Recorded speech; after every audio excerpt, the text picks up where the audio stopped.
Last 30 days में techno gamers ने अपने मेन चैनल पर 20 मिलियन से ज़्यादा व्यूज़ एंड 4 लाख से भी ज़्यादा सब्सक्राइबर गेन किए हैं। और सबसे इंटरेस्टिंग बात तो ये है कि अगर हम उसकी नीच के दूसरे क्रिएटर से कंपेयर करें तो ये नंबर बहुत बड़ा है। फॉर एग्जाम्पल जैसे टोटल गेमिंग, देसी गेमर या मोहित गेमिंग। सेम टाइम फ्रेम में इन सब का एवरेज 4 से 5 मिलियन व्यूज़ एंड 20 से 30 हज़ार सब्सक्राइबर तक ही पहुंचा है।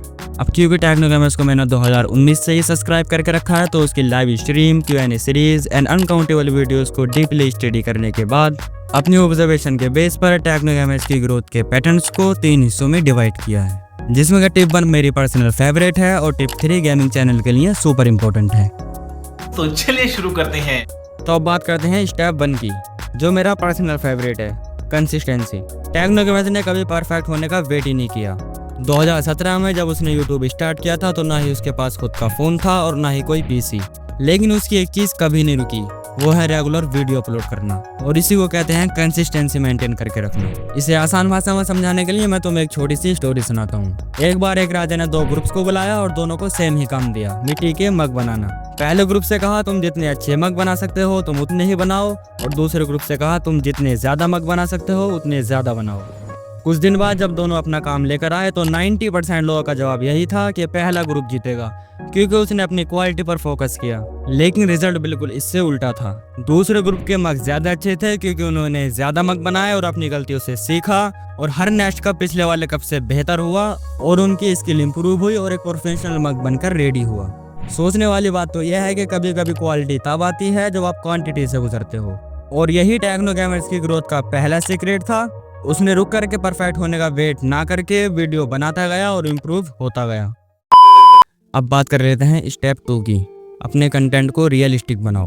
90% क्रिएटर एक ही गलती करते हैं, अपना गेम प्ले रिकॉर्ड किया और सिंपल सा वॉइस ओवर लगाया और सीधा यूट्यूब पर अपलोड कर दिया। लेकिन प्रॉब्लम यह है व्यूवर शुरू में ही बोर हो जाते हैं और वीडियो को कट कर देते हैं। टेक्नो गेमर्स ये गलती कभी नहीं करता। उसके रिएक्शंस, उसके एक्सप्रेशंस, उसकी वॉइस, ये सब बिल्कुल रियल लगती है, जैसे वो सिर्फ एक गेम नहीं बल्कि रियल लाइफ का एक्सपीरियंस हो। फॉर एग्जाम्पल आप टेक्नो गेमर्स का ये वीडियो देखो। भाई मैं इसके लिए ये काम बिल्कुल भी नहीं करने वाला, ये जाकर भाई किसी और से करवा ले। अरे अरे अरे एक सेकंड भाई, ये हमें मार कैसे रहा है?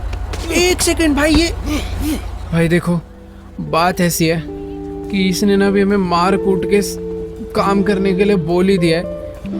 अब इस वीडियो में टेक्नो गेमर्स का रिएक्शन बिल्कुल ऐसे था जैसे उसको गेम में नहीं बल्कि रियल लाइफ में पीटकर काम करने के लिए मजबूर किया हो। और यही रिएक्शन टेक्नो गेमर्स की असली पावर है। वो व्यूअर्स को सिर्फ वीडियो नहीं दिखाता बल्कि उन्हें फील कराता है, और यही कनेक्शन टेक्नो गेमर्स का सबसे बड़ा सीक्रेट वेपन है। तो अब बात करते हैं स्टेप 3 की, जो गेमिंग चैनल के लिए मोस्ट इंपॉर्टेंट है, चेंजिंग द नीश। ज्यादातर क्रिएटर यही गलती करते हैं, पहले गेमिंग वीडियो डाली फिर देखा व्यूज नहीं आए तो कॉमेडी डालनी शुरू कर दी, कभी ब्लॉग डालना शुरू कर दिए। तो भाई ऐसे यूट्यूब एल्गोरिदम कैसे समझेगा कि तुम्हारे चैनल किस ऑडियंस के लिए है?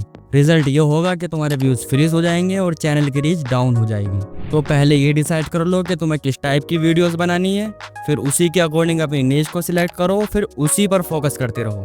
जैसे कि टेक्नो गेमर्स ने गेमिंग को चुना और फिर उसी पर कंसिस्टेंट रहा, और आज वही कंसिस्टेंसी उसकी सफलता का सबसे बड़ा सीक्रेट है।